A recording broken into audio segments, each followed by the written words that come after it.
Hello students, कैसे हैं आप लोग। मैं बता दूं, मैं भी बहुत बहुत अच्छा हूं। तो आज मैं कराऊंगा आप लोग को कैश फ्लो स्टेटमेंट। तो इसके ऊपर में क्या हुआ, बहुत दिन से रिक्वेस्ट आ रहा था स्टूडेंट लोगों का कि सर इसमें थोड़ा सा डाउट है, आप इसके ऊपर में कोई एक वीडियो बनाइए। तो मैंने सोचा आज इसके ऊपर ही वीडियो बनाता हूँ मैं।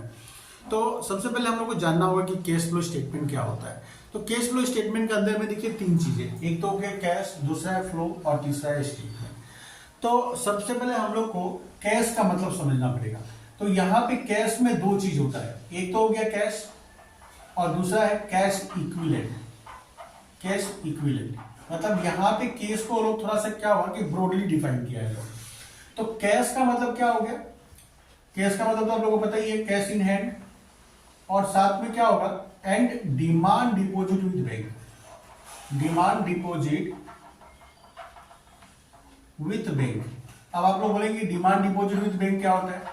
तो डिमांड डिपॉजिट विथ बैंक का मतलब होता है कि जब भी हम लोग बैंक से डिमांड करें तो बैंक हम लोग को पैसा दे रहे, तो उसको हम लोग बोलते हैं डिमांड डिपॉजिट विथ बैंक। जैसे कैश एट बैंक, अगर बैंक में पैसा अगर पड़ा हुआ है तो हम लोग जब भी चाहे तो हम लोग बैंक से विड्रॉ कर सकते हैं, ठीक है। तो इसको हम लोग बोलते हैं कैश।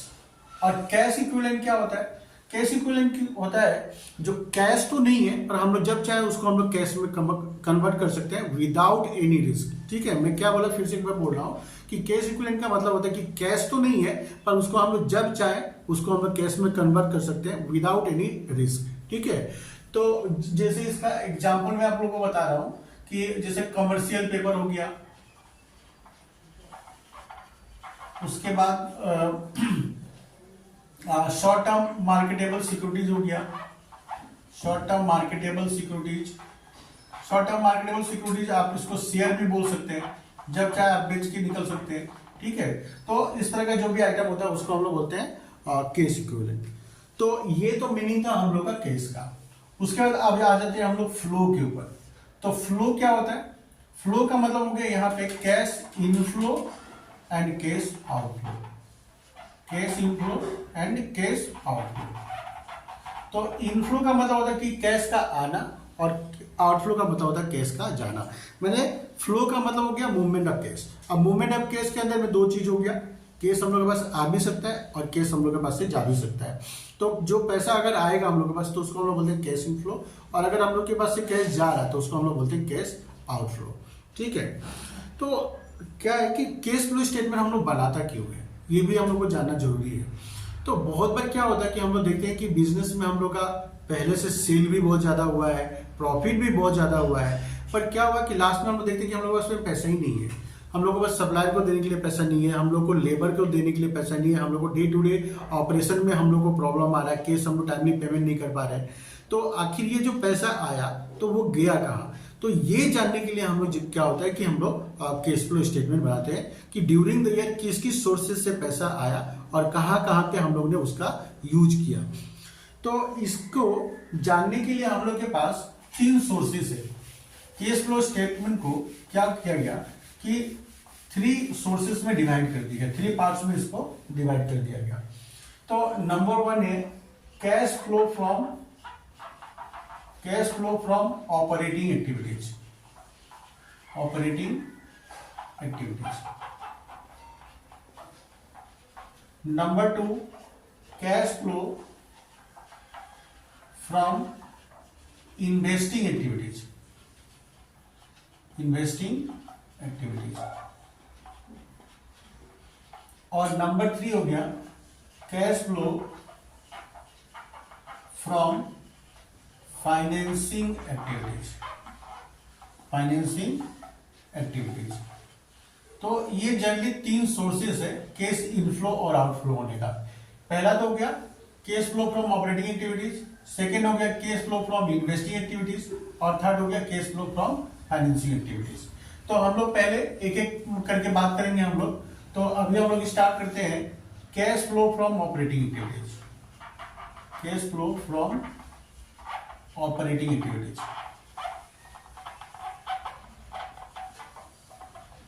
Operating activities. तो cash flow from operating activities. तो ऑपरेटिंग एक्टिविटीज क्या होता है, तो ऑपरेटिंग एक्टिविटीज का मतलब हो गया कि जो हम लोग का मेन एक्टिविटीज ऑफ बिजनेस है, मतलब जिस चीज का हम लोग बिजनेस कर रहे हैं। जैसे मैं एग्जांपल एक लेता हूं, जैसे कि suppose we are a furniture manufacturer and dealer. हम लोग फर्नीचर बनाते हैं और बना के हम लोग उसको मार्केट में सेल करते हैं, ठीक है। तो फर्नीचर बनाना और बना के सेल करना ये हम लोग का क्या है, ऑपरेटिंग एक्टिविटीज है। तो हम लोग देखते हैं कि फर्नीचर को बनाने से लेके और उसको सेल करने तक इस एक्टिविटीज के अंदर में हम लोग के पास कितना कैश इनफ्लो हुआ और कितना कैश आउटफ्लो हुआ, ठीक है। तो इसको हम लोग बोलते हैं cash flow from operating activities, ठीक है। तो कैश फ्लो ऑपरेटिंग एक्टिविटीज में इसको फाइंड आउट करने का दो मेथड है। एक तो हो गया डायरेक्ट मेथड और दूसरा है इनडायरेक्ट मेथड। इनडायरेक्ट मेथड तो एग्जाम पॉइंट ऑफ व्यू से आप लोग का इनडायरेक्ट मेथड ही ज्यादा करके पूछा जाता है, तो हम लोग अभी इसको ही सीखेंगे। इसके बाद में हम लोग डायरेक्ट मेथड के बारे में बात करते हैं।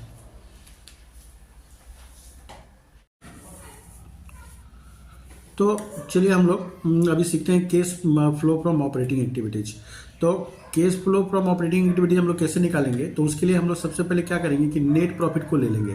नेट प्रॉफिट क्वेश्चन में जनरली दिया हुआ रहता है, और कभी कभी क्या होता है कि नेट प्रॉफिट डायरेक्टली ना देके वो लोग क्या करते हैं कि नेट प्रॉफिट का ओपनिंग बैलेंस और क्लोजिंग बैलेंस वो लोग दे देता है। तो इसका मतलब हुआ कि ओपनिंग में 80,000 था और क्लोजिंग में हम लोग का प्रॉफिट 1 लाख है, तो इसका मतलब ड्यूरिंग द ईयर 20,000 का प्रॉफिट हुआ है। तो ये दोनों का जो डिफरेंस है हम लोग को वो ले लेना है।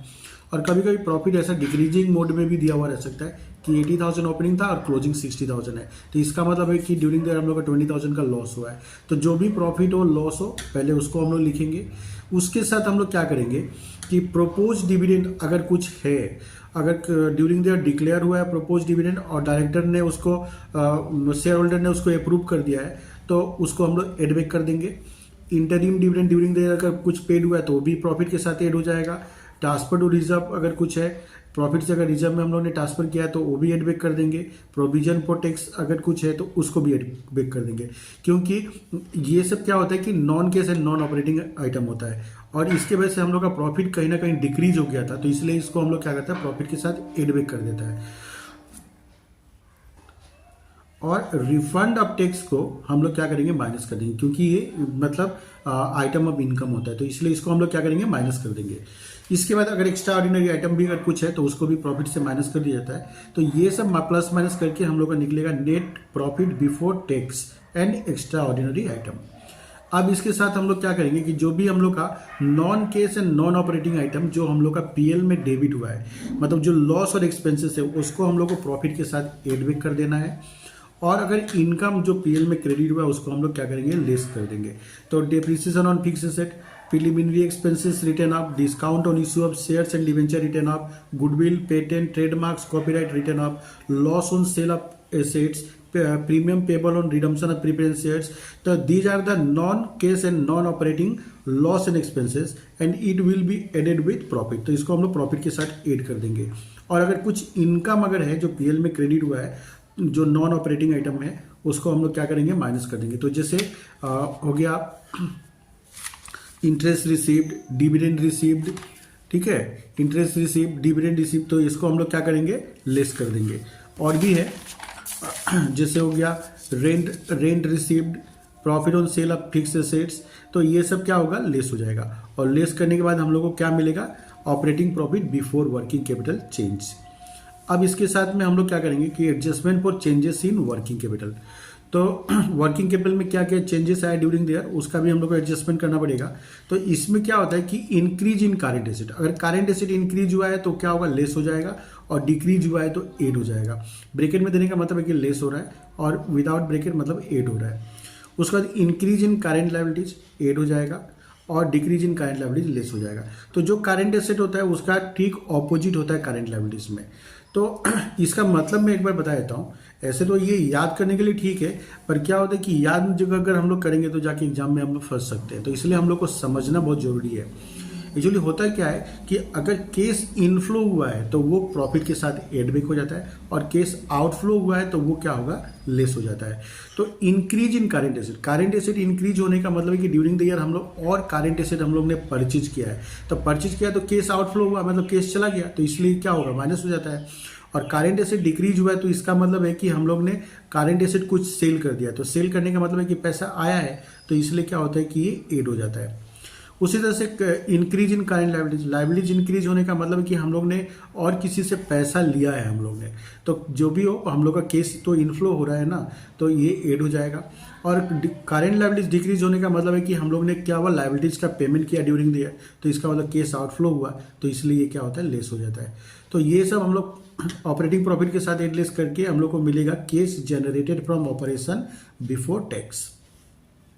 उसके बाद टैक्स पेड अगर है तो उसको हम लोग माइनस कर देंगे, पर ध्यान रखना कि टैक्स पेड होना चाहिए, ठीक है, प्रोविजन ये सब नहीं, टैक्स पेड जितना हुआ है एक्चुअल टैक्स पेड उसको हम लोग माइनस कर देंगे, तो हम लोग को निकल जाएगा net cash flow from operating activities.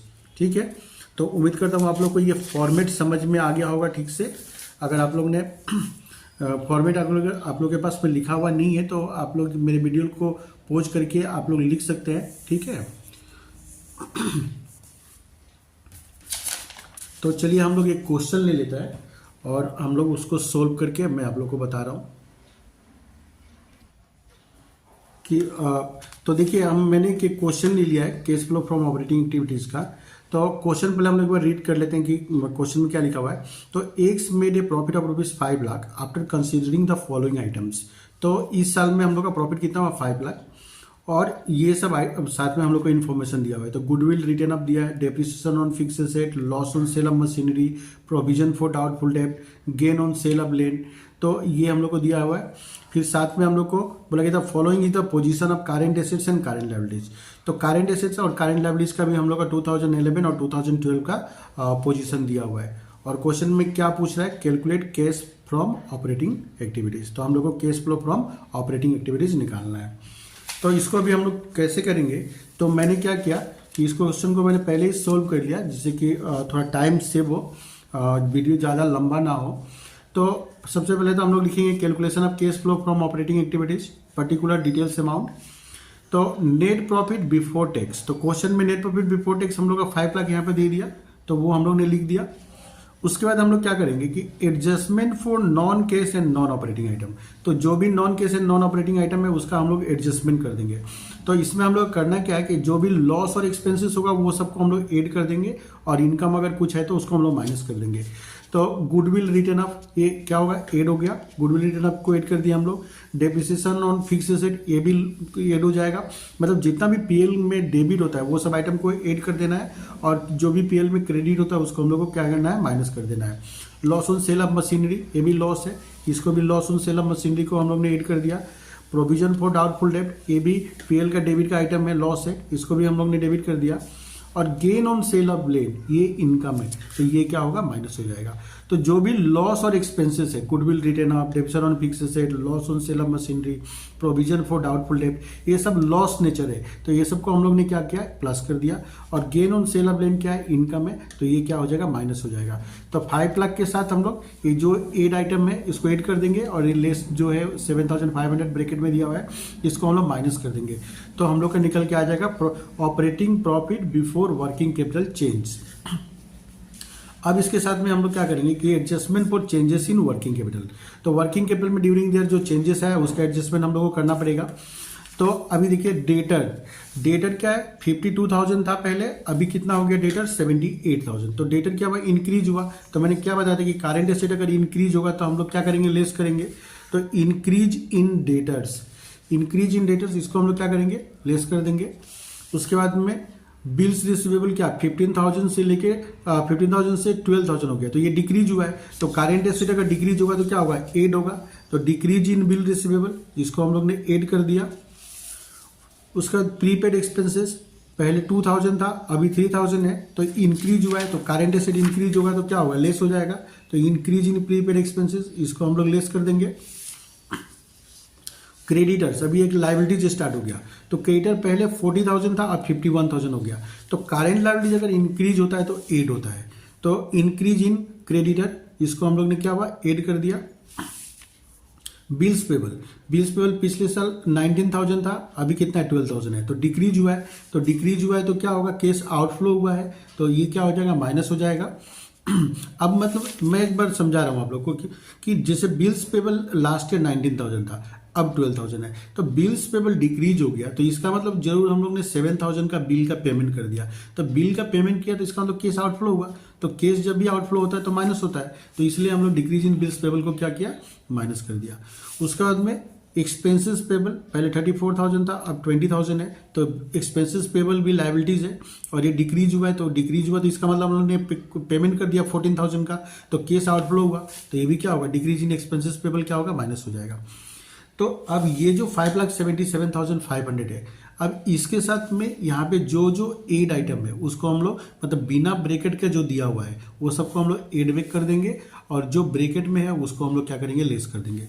तो हम लोग का निकल जाएगा case generated from operation before tax, case generated from operation before tax. अब इसके साथ हम लोग क्या करेंगे कि case generated from operation before tax के साथ हम लोग क्या करेंगे कि टैक्स पेड अगर है तो उसको हम लोग माइनस कर देंगे, पर इस क्वेश्चन में टैक्स पेड नहीं दिया हुआ तो इसलिए हम लोग ने माइनस नहीं किया, अगर होता तो हम लोग माइनस कर देते, और माइनस करके जो आएगा वो होगा हम लोग का net cash flow from operating activities. ठीक है, तो ये था हम लोग का case flow from operating activities, तो बहुत ही ईजी है।